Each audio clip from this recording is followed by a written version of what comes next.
at the end of this podcast, I want to, share to all restorers kind of how you think about AI and some of the interesting use cases that you've done, specifically with Claude Coworker, with BDRs and stuff like that. Find a problem within your business. Hey, my strategic initiative is commercial property management. Figure out like what you need to do. Go get Claude Coworker, for example. Connect Claude Coworker to your Albi and other context information that it needs, like LinkedIn and stuff like that, and then go co-create with it just like you would with a human being. That's how you're building this stuff, right? The main thing though is you got to challenge yourself to stay in the app. What would be your number one word of advice to maybe a restorer that's just getting started out, or somebody that's in your shoes, maybe has a restoration business and is stuck? Go find a mentor, find a path, figure out your why. I mean, really sit down and figure out, okay, why am I doing this? Where do I need to go next? And then find somebody to help you get there. We're built as human beings to help people.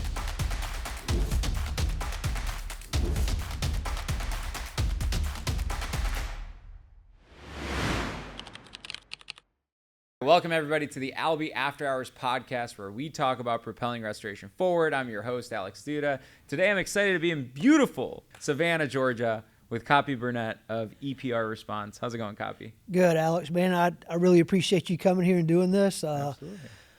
Anytime I can spend some time with you is awesome. Awesome. Well, I'm glad, and thanks so much for the hospitality. You picked us up from the airport, brought us here to your shop, showing us around. So I'm pumped, and I'm excited to dive in. I want to save the best for last. And at the end of this podcast, I want to, share to all restorers kind of how you think about AI and some of the interesting use cases that you've done, specifically with Claude Coworker, with BDRs and stuff like that. But I think at the very beginning, I like to just have everybody get to know you more and know your story. I think it's a very interesting one.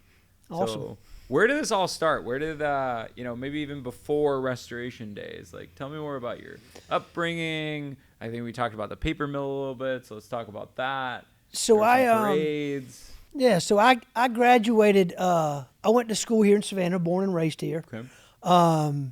54 years. Nice. I graduated from a Catholic military school here. It's got a lot of tradition called Benedictine Military School. Okay. So, got a lot of discipline there. Was not the very smartest one or studious ones, I should say. But my dad got multiple sclerosis when I was about 10 years old. And so we kind of struggled a little bit. My mom was a hairdresser, probably the hardest working person I know. So I knew straight I wasn't going to college. Mm-hmm. So I went straight to work at a local paper mill here that my uncles worked at, family company. It's called Union Camp. And I started in the mailroom.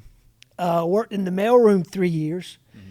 During that time, it was trying to work myself out of the mailroom because obviously that's the bottom, What were you doing in the mailroom?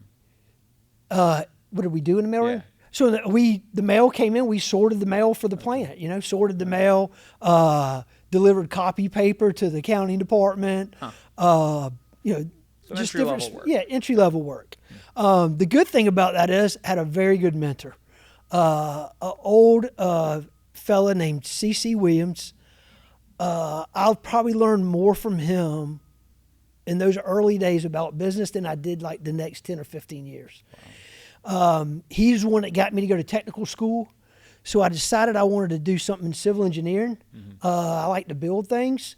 And so I started in that program over at Savannah Tech, and I was learning to draft on a computer. Now, back then, I told you I'm 54, so this is when Windows just came out. Got it. So I got to learn computers. Mm-hmm. And I was learning to draft when they had a program called AutoCAD, which was new, so I was learning to draft on that. And then Gulfstream, which is based here in Savannah, brought over a program called CATIA, which was a Unix-based drafting program. Mm-hmm. And they had they were trying to come up with a class for it. Mm-hmm. And so I volunteered for that and learned it. So at the same time I'm trying to get out the mailroom, they had a position come open in the computer room at Union Camp. Mm-hmm. It was a computer operator. Shift work, 12-hour shifts, just different days and weeks. And I jumped on it because I loved the computer part of it. Yep. Fit right in, got the job just because of my 6 or 9 months of training, on the drafting program. which I think I was 2 classes from getting my associates in civil engineering. But this was shift work. I loved it. I was in that field. So I did that for 2 years, and then Unix finally caught up, was catching up to all the other technology. Union Camp brought it in. They got 2 big Unix servers. Nobody in the company knew anything about it but me, so I went from a mailroom attendant to a Unix administrator for the entire company in 3 years. Wow. Huh. Yeah. Interesting. Well, that's a huge level up, right? I guess you were able to follow your passion with something new versus just moving copy paper around, right? Right. Yeah. I want to double click on something. You mentioned mentor, C.C. Williams. What made C.C. Williams so unique and so impactful in your life specifically? I think he saw something in me that a lot of other people didn't. And to where he would put the time, because we had other people coming and going out of the mailroom all the time I was there. And I just thought, I don't know, there was some connection there. He taught a young 18-year-old kid what to do and he started at ground level. Like, here comes the boss, put a broom in your hand. Like just little small things. And then gradually got up to where he taught me how to read P&L reports. He taught me how to read a room, when you can stay and talk, when to leave. How to treat everybody like they're the most important person in the world, because if you don't, you'll never get out of this mailroom. Wow. That was probably one of the biggest lessons I learned and I go back to this, every time when I start, see myself falling out of it, is treating, I think that's one of the biggest things I've ever learned was treat everybody that you come in contact like they're the most important person in the world, because you never know. Yeah. You never know when you're going to come back to them. Interesting. Very interesting. And how important would you say mentors are in your journey, just in general? If you don't have one, you need to get one. You can't go through this life. I went through the middle part of my life without one. I wish, I guess if you get older, you got to start paying for them. But it's the best in money you'll invest ever. I mean, if you don't have a mentor, you really need to look at your goals. If you want to get to your goals faster, if you want to get there quicker, easier, everybody in the world wants to help somebody. You need to find a mentor. Yeah, you were mentioning like for High Rocks, you've got a coach that's like top 15 or something like that. Yeah, Stephen Picolfer's my High Rocks coach. He's trying to break into the solos, but Elite 15, but he is Elite 15 in doubles. His partner's Dylan Scott, who is like second or third in the world. Yeah. I mean, when I was looking for a coach, I was looking for first, somebody that would take on somebody like me. I'm not a pro athlete. Yep. Very gracious. It's been an awesome journey, not only just in my racing, but I get to watch and participate in his, and kind of see him race. Yep. and kind of get in on some of his wins too. Yep. Yep. So, but they know what they're doing. Yeah. So how do you find somebody like that? Like, how'd you find this guy, or, how'd you find some other of the other mentors that you've recently had? So with CC, and then I went to work for a bunch of small businesses when I got out of Union Camp. I knew I wanted to go into sales. I got out of the computer stuff because I was 23 years old, a Unix administrator, and I was stuck there because I'm not moving into management at 23 years old, So I wanted to get out of that office, stuck in a data center, and get out. So I went into sales. And I started in selling custom millwork. And I did that for 3 or 4 years, kind of fell out of the construction industry, and then went for work for my uncle who owned a countertop company. Okay. And so I sold for him for a while. And then he, it was another small business, did good, left all these on good terms, just trying to move on, going to learn, trying to find my calling, right? Yep. And then 2000, went back to sell millwork. David needed some help. I went back to there to sell millwork. And then 2007 hit with the real estate stuff, and they just stopped building houses and all that. So then I went to a Servpro. Okay. And got on there, started in marketing and like a BDR. Nice. Learned the industry. But along all these roads, I learned something from every one of these owners, what to do and what not to do, you know, and those things stuck me. I always had an entrepreneurial spirit. Yep. But those, just working for them, I got a lot from all of them. That's awesome. You know? That's awesome. So how long were you at that Servpro? I was there from 2007 to 2013. Nice. So about So 6 years. went from BDR to, I mean, I worked on the truck, like, you know, it was all hands. Learned it from the ground up. Ended up kind of running it, you know, handling the meetings in the morning, you know, a little bit of the management up front, kind of getting processes that are pretty much set. I mean, Servpro's got this thing dialed in, you know, you're just learning, you know, what fits yours, what works best.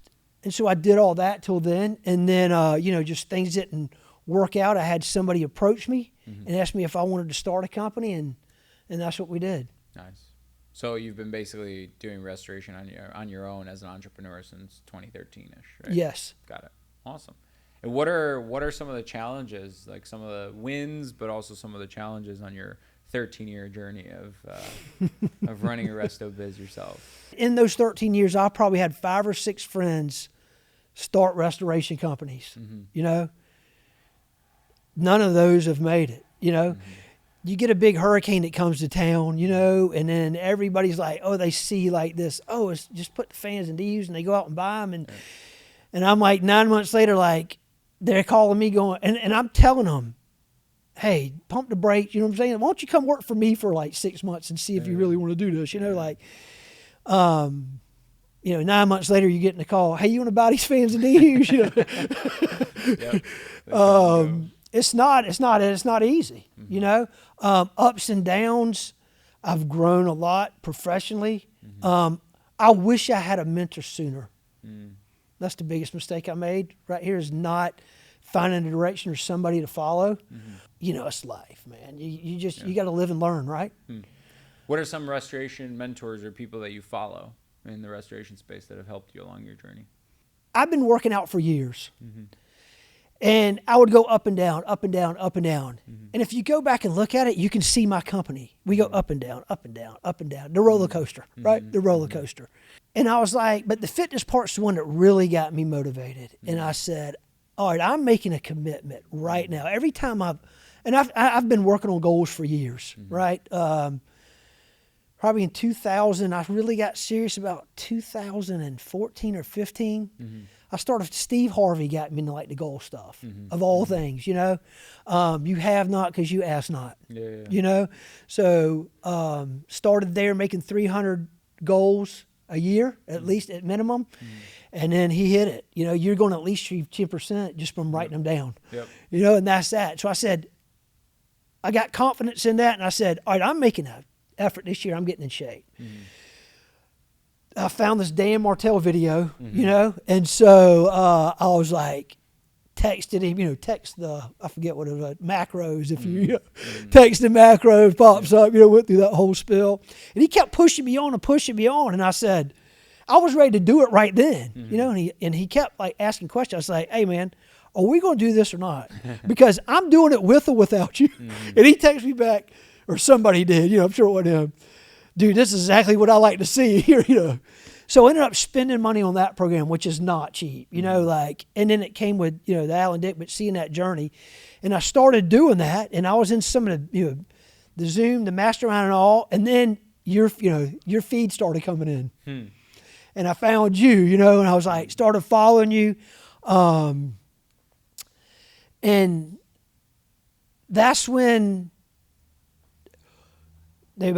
Shane O'Dazier stuff coming in. So I started following Shane a little bit. Got in his program first. Did some of the stuff he was doing, you know. And then I found, kind of outgrew that, I felt like.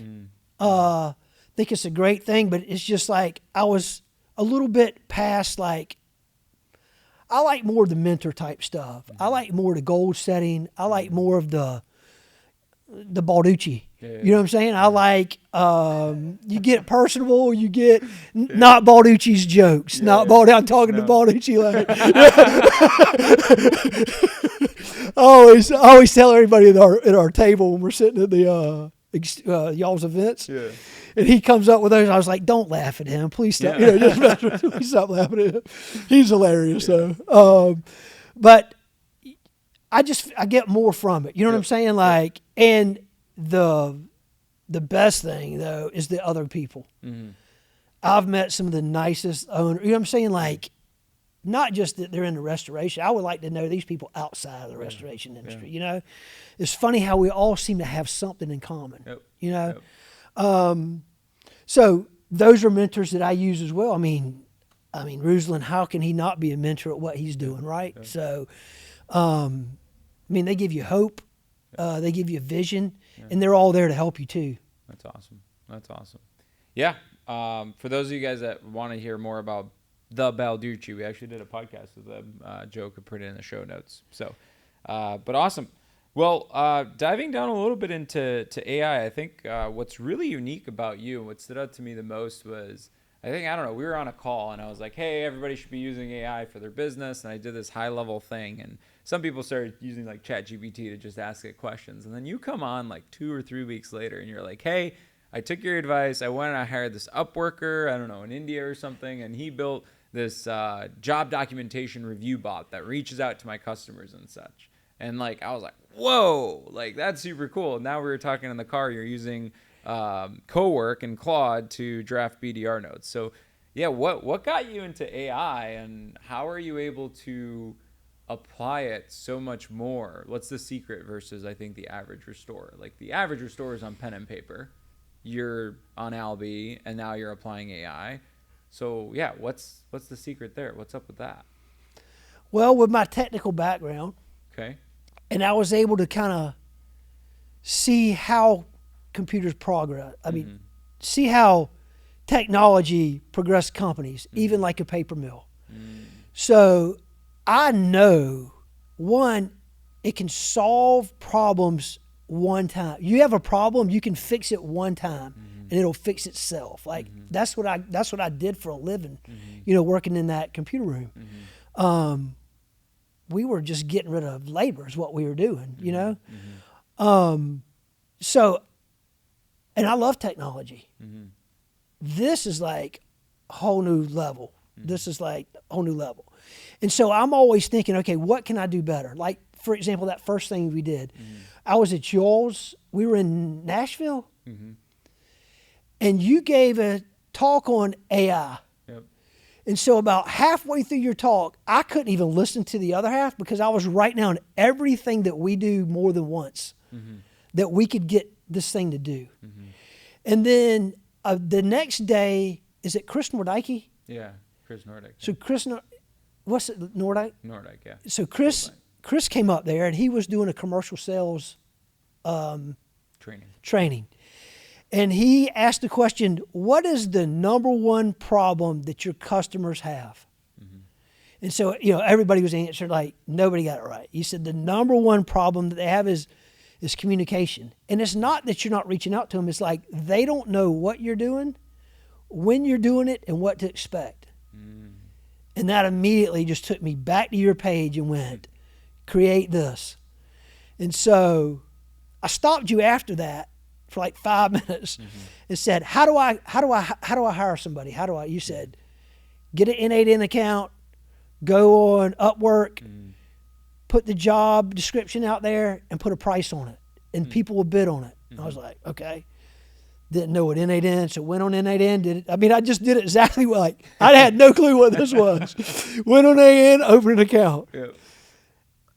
Then went on Upwork, saw the questions asked, went to chat, write me a job description to do this. You know what I'm saying, with these software. So put it on there. So what we did is the program goes out and looks at Albi and looks at all my jobs that get moved into production. And all the water jobs, it pulls those out and it looks at the time.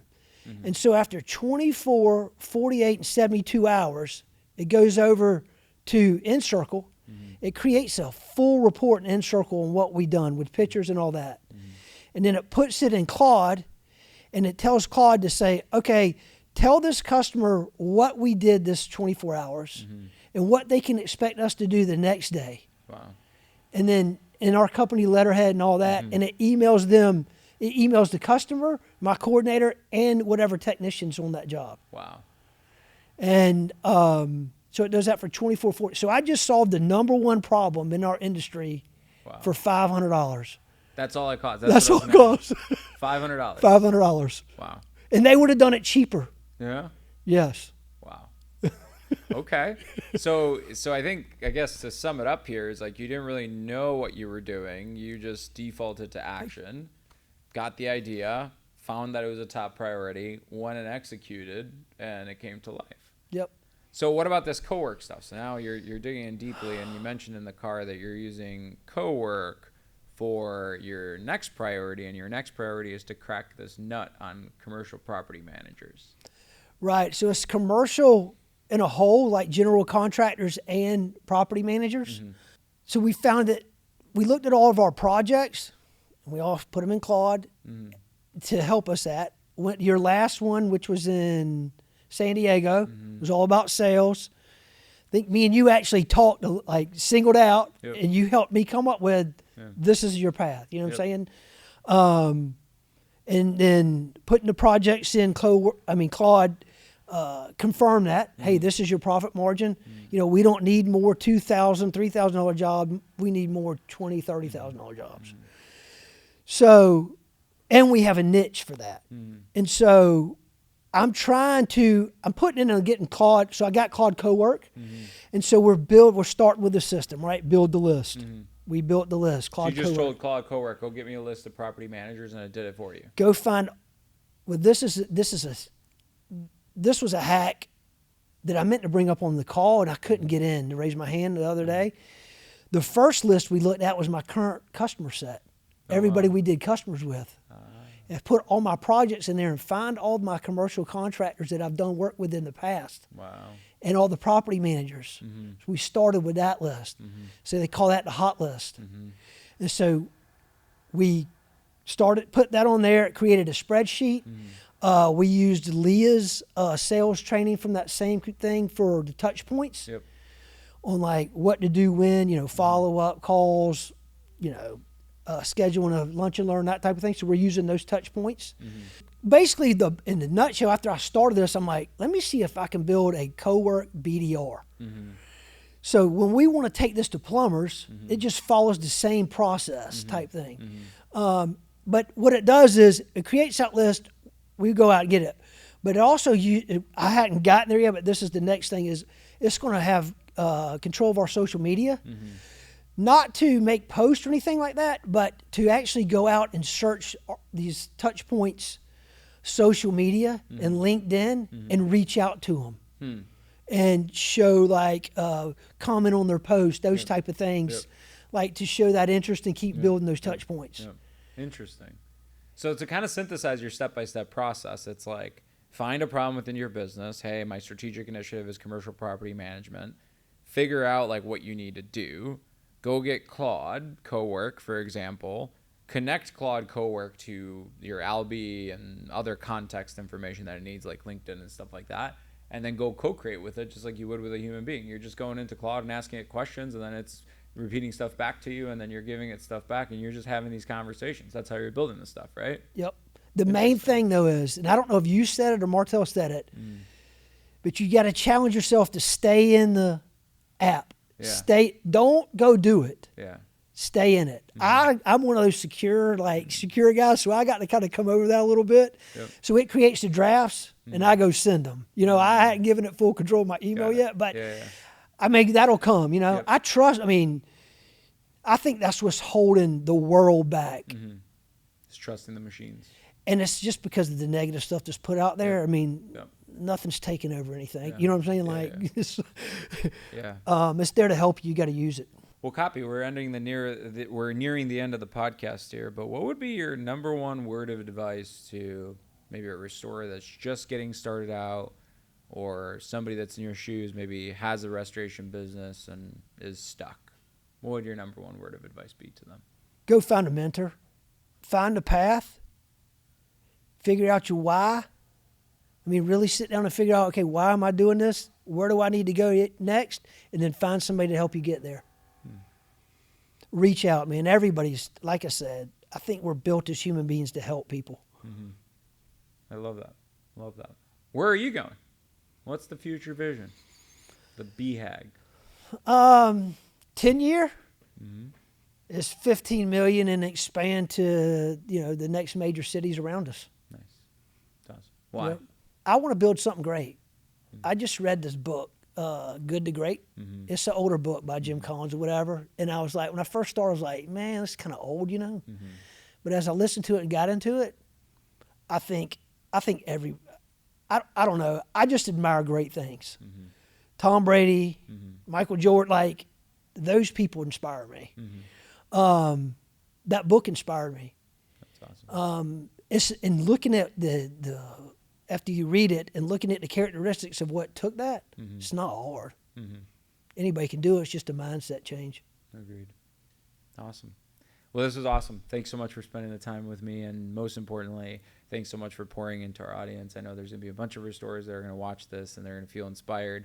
If somebody wants to reach out to you, where can they find you? Are you on social media? Oh, yeah. With social media at Copie Burnett, Copie Burnett. Awesome. Same on Facebook. Great. Yep. We'll throw those tags in the show notes. Great, man. Well, thanks so much. Looking forward to spending the rest of the day together. Man, thank you so much.